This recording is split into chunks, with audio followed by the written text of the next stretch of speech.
Ladies पे फतवे लग जाते हैं कि ये इन्होंने ये किया, उनकी कॉपी की, ये किया। उनको तो रोकें जिनको बिल्कुल लाइव सुन रहे हैं अपने पास खड़े हो। अस्सलाम वालेकुम, मेरा नाम मोहम्मद उमैर है और आप ही से सवाल है कि आप ही ने कहा, वो भाई ने कहा था कि वो रिम जिम तो आप ही ने कहा कि वो स्टेज पे उलमा कराम भी बैठे होते हैं।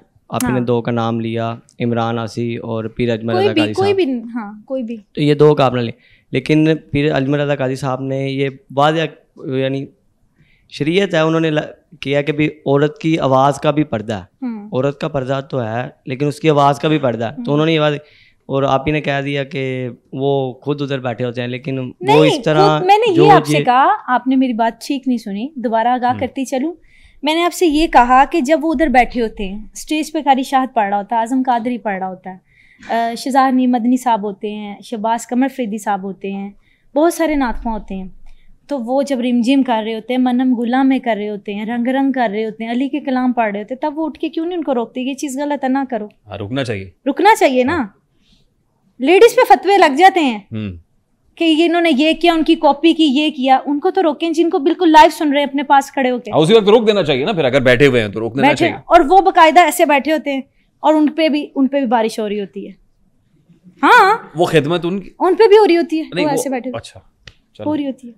अस्सलाम वालेकुम, my name is Mohammad Lal Sultan and I am from GC university doing law.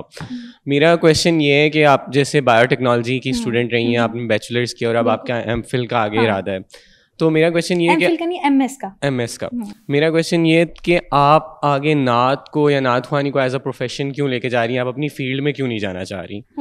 या मेडिकल का, क्योंकि स्कोप पाकिस्तान में कम है इस तरह की फील्ड्स का, तो शायद आपने इसको साइड लिया है कि फ्यूचर सिक्योर करने के लिए। फ्यूचर सिक्योर, इसमें मेरा क्या होगा? 2 मंथ्स में क्या फ्यूचर सिक्योर होता है, ये बताओ पहले मुझे। रब्बिल अव्वल but something you are earning. रब्बिल सानी में 2 माह में 2 लाख कमा लूंगी, 3 लाख।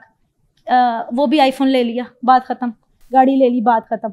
जो गाड़ी थी उसमें पैसे डाल के गाड़ी ले ली, जो मोबाइल था उसमें पैसे डाल के मोबाइल ले लिया। यही मदर्स को दे दी, इसी तरह होता है।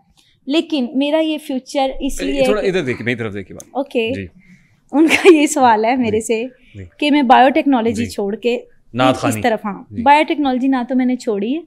मैंने आपको कहा है कि अब मैं फ्री हूँ। अब मेरा मतलब माइंड ये है कि मैंने एमएस में एडमिशन लेना आगे, बीएस कर लिया, इंटर्नशिप कर ली, लेटर आ गया, डिग्री आ गई हाथ में, अब एमएस में एडमिशन लेना है।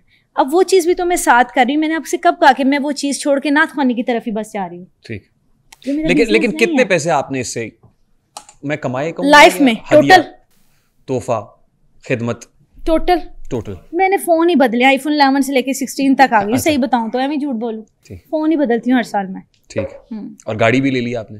नहीं, वो तो घर वालों की। अच्छा, घर वालों से। तो आगे क्या आप अपनी फील्ड में काम करेंगी या नात ख्वानी को छोड़ के? ऑब्वियसली करूंगी। ठीक, थैंक यू जी। अस्सलाम वालेकुम, मेरा सवाल ये है, जिस तरह मैम ने ढोल को हराम करार दिया, मैडम ने ढोल को हराम करार दिया? नहीं, इस्लाम ने और एक्सेप्ट भी कर रही है ना वो कि हराम है। तो इनके लिए एक मेरा शेर है कि बदलेगा ज़माना लाख मगर कुरान नहीं बदला जाएगा, ए कौले मोहम्मद कौले खुदा फरमान नहीं बदला जाएगा। डरो खुदा से, कुछ मकरो फरेब से काम ना लो, या इस्लाम पे चलना सीखो या इस्लाम का नाम ना लो। बहुत डन हो गया, वेरी गुड, बहुत अच्छे, बहुत अच्छे।